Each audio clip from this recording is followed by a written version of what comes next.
I am here with Melanie Apple, the founder of Voyage ici, and we have been longtime fans of each other without even knowing it. And we are doing a collaboration with my first ever fragrance launch. We just made it. I mean, we just put it together in the last couple of weeks, and it's called Get in My Pants, which I just think is like the cheekiest. We love it. We love it. And it's, if you don't know this brand, everything is organic and natural and super high quality and just gorgeous, top notch everything. And it's Santal and Vetiver are the main components of it. And I just think it's the best thing ever. I feel so lucky to have gotten to do this collaboration with you. Me too. Two LA-based brands, holding strong. Mm-hmm. We're doing our thing. Yeah, this is great. Thank you. I'm Melanie Apple. I'm a perfumer and candle maker, manufacturer of all natural and organic products. Beautiful. And you're based all downtown LA, all here. Yeah. It's impressive. We're in my space, my factory right now. I feel very lucky. I feel very lucky to be here. I think being in someone's headquarters where things are made and where it feels like this is where the magic happens. Anytime I bring people into our warehouse or our headquarters, I feel like there's a sanctity in it. There is. It's special. It is special to see where things are made. Yeah. I love that. And both being it's downtown. rare these days. It is rare to see, and it's neat to peel back the onion and go, this is where it's actually created. And you and I both put money back into our communities and we hire make locally. everything here. Yes, me too. Yes. Everything here. A lot of people say made in America or made in LA, and it's like one tiny little size tab or something, and or label, and you're all here. It's all which here. Is so good. Yeah. And you and I have loved each other for many years without knowing. Right. So when we were looking at doing our first fragrance, you were absolutely the only choice. Like, it was not even an option. I was like, I'm doing it. I'm collaborating with you or no one. And I was so nervous to pitch the idea to you. So I'm so glad that you funny. said. No, I can't imagine.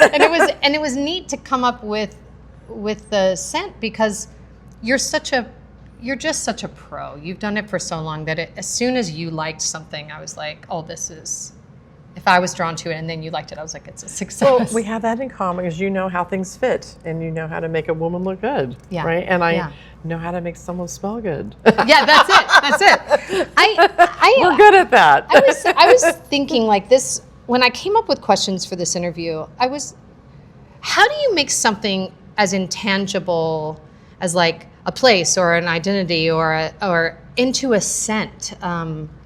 What's that journey for you? What's that look like? So when I first started, I called it Voyage because I was traveling so much. I used to live in Europe every summer. I started very young, at 15, going to a camp in the south of France. And I really, every time I go back, I was, the memory of the scent. And it would be anything from a man walking down the Croisette in Cannes, or getting into the hills of Valoris and smelling lavender, or in Biot smelling jasmine or grass, and all these things. As I was traveling and enjoying these places, it would give me memories. So I started naming them after cities. It was first the south of France, and then as I got into all my other favorite city in the world, Paris, like everyone else. But what smells like Paris? What is it? And so I take the elements from each place I go to.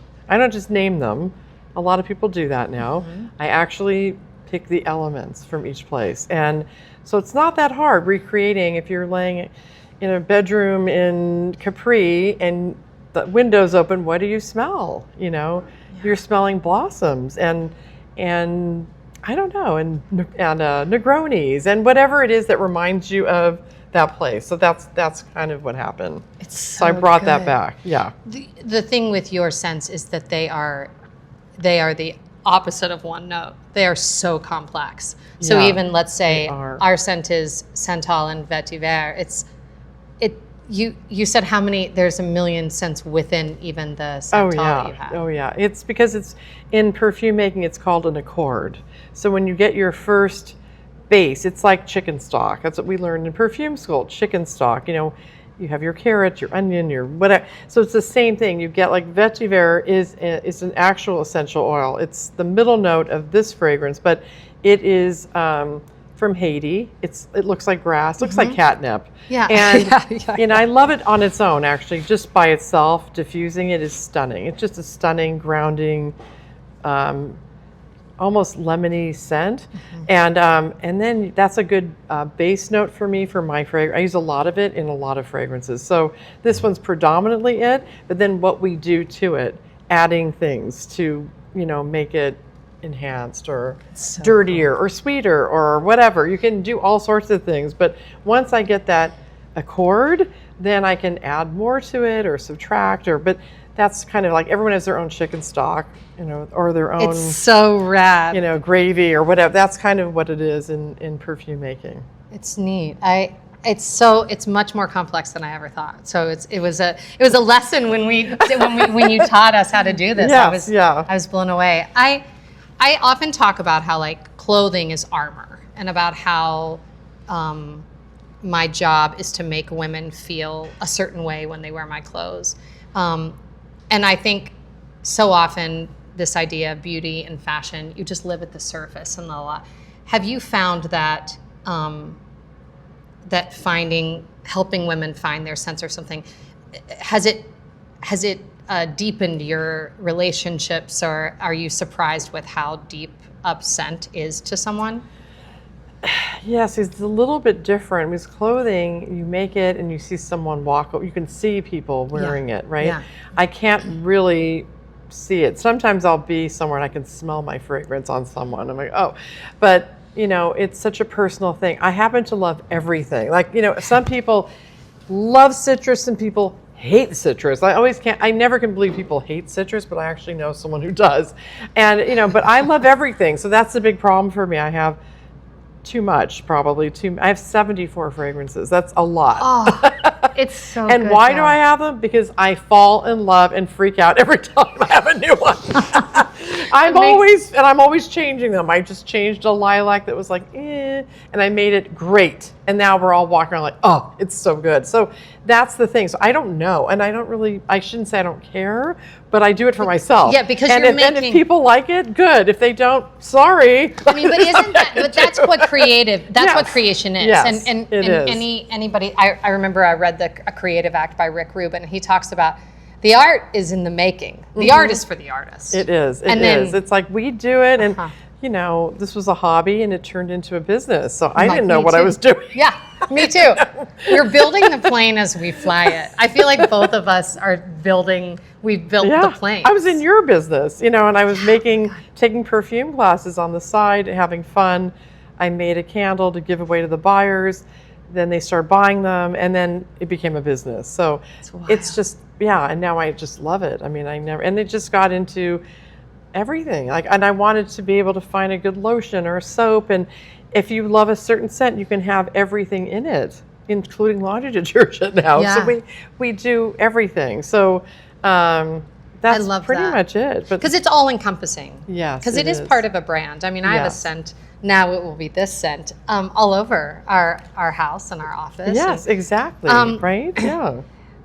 Do you feel that women have a more intuitive relationship with scent than men do, or?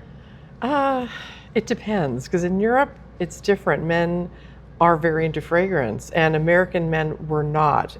I don't think they're just starting to. Fragrance is now a big thing. Yeah. In the last, I'd say 5-6 years, I'm seeing men wanting. I think Barney's had brought that to men. They had a great, I want to say, library of fragrances. I mean, and men started buying things other than Old Spice. Right, which I grew up on. Right, because they just didn't have a lot of choice. So as in Europe, they had better fragrances for men. So it depends. Like, American men are becoming more refined slowly. I think younger kids too. I see them. Oh, yes, men everyone. come into my store and they're buying roll-ons. They don't care it's a roll-on. No, they're just buying it because they love it. So Yeah. It's good to it's know. evolving. We're getting men in my pants too, so we're getting. That's unisex. They can wear this for sure. The perfume that we created, my husband loves. Yeah, He's been wearing it because it's great. so. Yeah, it's not. Yeah, it's absolutely unisex. I feel that way about it. Why is it important for you to make in LA? Well, I wasn't born here, but I've grown up here. I've spent my whole life here, and I love LA, and I'm sad about LA right now because it's changing, but I hope it comes back.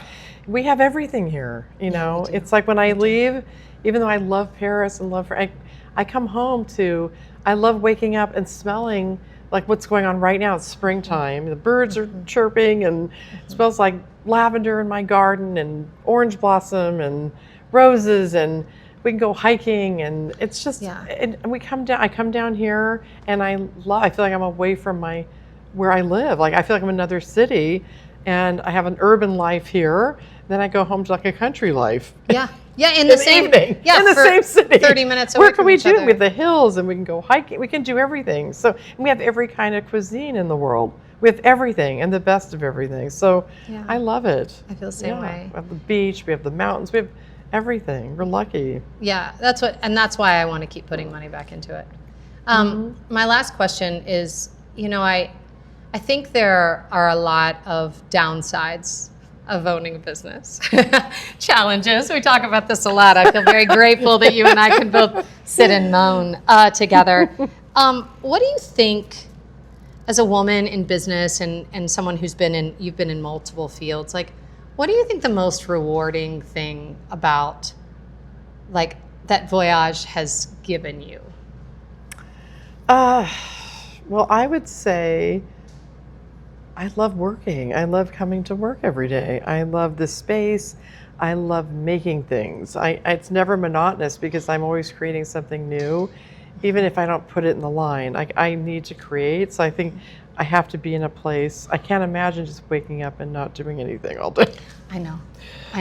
I don't think that'll ever happen. I'm going to work to my last step. I know.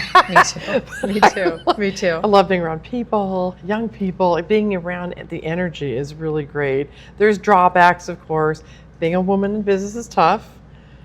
Yes. We're still not equal. There's some challenges there, but it's still, I love it. I'm proud of it, and I don't know. I know. Would you, what piece, I know I said that was my last question, but now I'm like, what piece of advice would you give a woman starting her own business? Just be true to your passion. Yeah. If you are true to yourself and you love something, you'll create something from it. Forcing, copying, scamming, that doesn't work. Finding whatever it is that you are good at, you do not lose. You will not lose if you do your own thing. I mean, you're just the best. Oh my God, I feel so, thank you. Thank you for joining me today. And like the thought of getting to collaborate with you on this perfume is so just fun. It's so much fun. It's so much fun. I wish we worked together. I wish we were in the same office. I know. I would love it. I would just love it. Can we all move in together? Thank you. Thank you.